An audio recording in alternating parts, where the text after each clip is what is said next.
The opening shot at the season's second major championship is struck from an elevated tee box down a fairway that bends sharply to the right.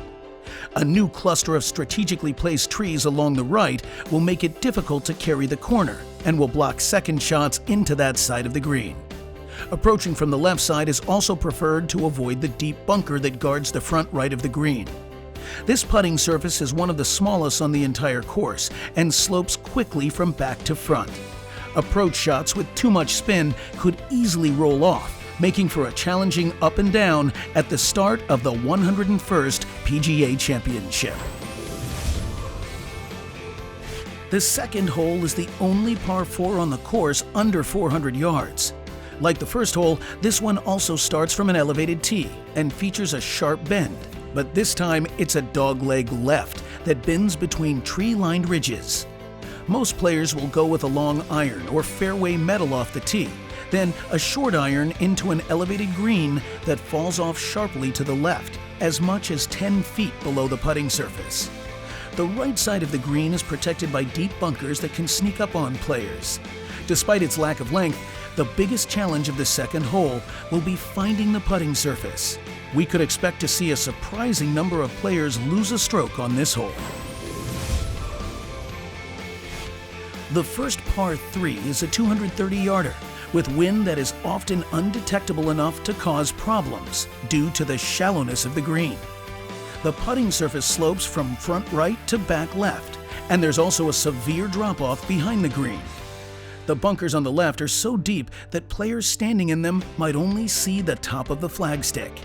This hole will definitely grab players' attention early in their round, but it can be a good birdie opportunity with a well-struck tee shot. The par 5 fourth is a signature hole at Bethpage Black.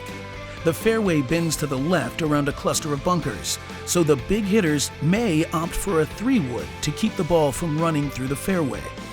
The rest of the hole climbs 50 feet towards a blind green. The cross bunkers are not in play unless somebody misses the fairway into the thick rough. The best play is to hit the second shot right of the green and pitch the ball in on your third. The elevated green does not hold well and is protected by a series of bunkers. There is also a huge drop-off behind the green, followed by fescue. Many players will attempt to reach this par 5 in 2, but fail. The par 4 fifth hole has massive cross bunkers that hug the right side of the fairway, but can be carried by the longer hitters. The ideal tee shot is down the right side because trees line a ridge along the left. Players must be careful not to go through the fairway here. This green is very small, well protected by deep bunkers, and hard to hit, especially if the pin is in the back left. Because this green is elevated, the ball will not hold the green easily. This will be a challenging par 4 early in the round.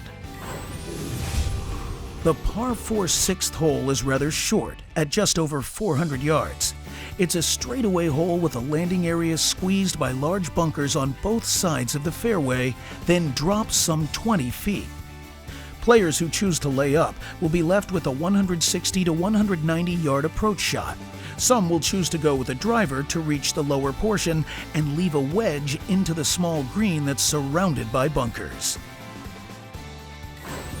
The 7th plays as a par 5 for the public, but a long par 4 at the season's second major championship.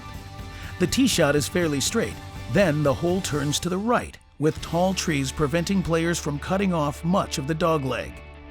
The approach will be a long iron into one of the few greens that is not elevated, allowing for the ball to run up and on, a rarity at Bethpage Black. A large bunker guards the right side, with a smaller one to the left. Although fairly flat, there is a subtle ridge that bisects the green, so lag putts will break in unexpected directions. This is a tough green to read and make a birdie on. The second par 3 at Bethpage Black takes players from an elevated tee to a green guarded by a pond in the front, plus large bunkers left and behind that come into play when the hole location is in the back.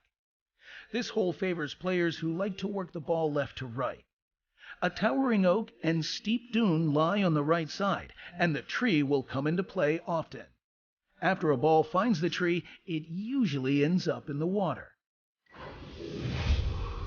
A new tee was added to the par 4 ninth hole ahead of the 2009 U.S. Open after it played as the fourth easiest hole in 2002. The hole bends to the left, with a large bunker on the left side of the landing area. Players wanting to stay short of the bunker will find an uneven lie in the fairway and a limited view of the green. Two deep bunkers protect the front of a relatively flat green. The prevailing wind on this hole is into a player's face, and it generally affects the ball more than a player can feel. Many players will end up short of this green and in the sand. Even with its challenges, the ninth hole could still be one of the better birdie opportunities thus far, as the field completes their outward nine. The homeward nine at Bethpage Black begins on a straightaway par 4 with bunkering down the right and left sides. Tee shots that miss left will either find tall fescue, sprawling bunkers, or grass hollows. The elevated green is guarded by bunkers, and the prevailing winds limit backspin on approach shots, making it difficult to find and hold the putting surface.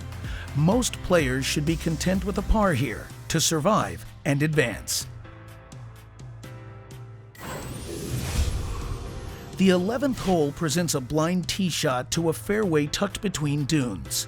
This is a very difficult fairway to hit. It is narrow as well as awkwardly angled. Players should try to favor the right side, away from the bunkers on the left. This hole plays long, with the prevailing wind generally into a player's face. Bunkers nearly surround the front half of the green.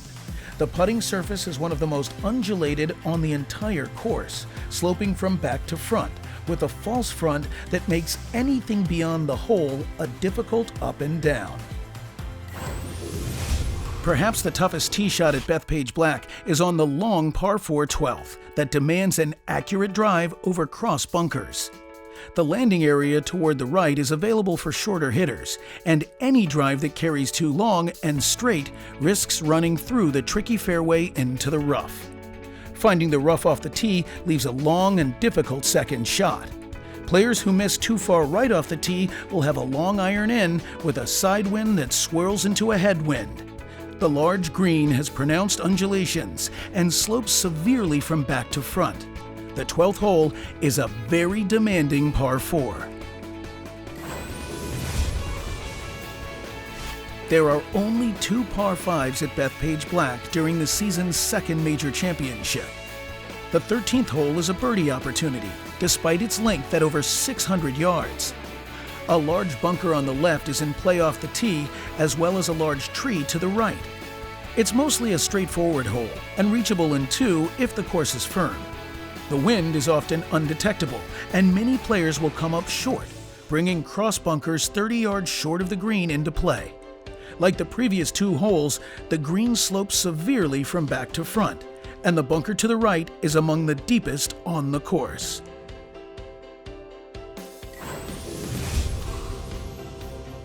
The par 3 14th is the shortest hole on the course. The tee shot is over a valley onto a putting surface that was rebuilt to be wider than it is deep. Gaping bunkers that tumble toward the valley guard the front of the green. The green has a shelf on top and slopes from back to front and from right to left. The green is shallow, so players must guard against missing long. The long par 4 15th begins the tough finishing stretch at Bethpage Black. This fairway is one of the most missed fairways on the course, and players who fail to find it will either be unable to reach the green or have a very tough time holding it on their approach. The fairway bends to the left, with the final 180 yards playing uphill to a green protected in front by deep bunkers. The green, one of the most difficult on the course, is 50 feet above the fairway, with 2 tiers sloping from back left to front right. The hill that climbs up the green is known as Heart Attack Hill due to its steepness. Another hole that starts from an elevated tee box, the par 4 16th drops 60 feet to a narrow fairway that angles from left to right. The hole bends gently to the left, and the wind is always into a player's face, which produces some very long second shots. A sprawling bunker sits short and right of the green, with another bunker to the left. Interestingly, the 16th is one of the few holes at Bethpage Black where players can actually see the putting surface from the tee box. The 17th is perhaps the best par 3 on the course and the signature hole at Bethpage Black. The slightly elevated green is very shallow and sits 43 yards wide, with a spine running through the middle. A deep bunker guards the front of the green, with additional bunkering to catch shots missing right, long, and left. This is possibly the hardest green to hit on the entire course. Once you combine the crosswind that players usually face, the long iron tee shot, and the difficulty of the green complex. After a tough closing stretch of holes, the 18th actually offers a little relief and presents one of the few decent birdie opportunities on the back nine. The tee shot is downhill to a narrow fairway that threads an enormous cluster of bunkers and fescue along both sides, with 5 new bunkers on the right to discourage laying up off the tee. Those bunkers are deep, and players will have difficulty reaching the green from inside them. The approach shot is into an elevated green that slopes from back to front. Keeping the ball below the hole is critical, but it can certainly be done on this thrilling closing hole at historic Bethpage Black.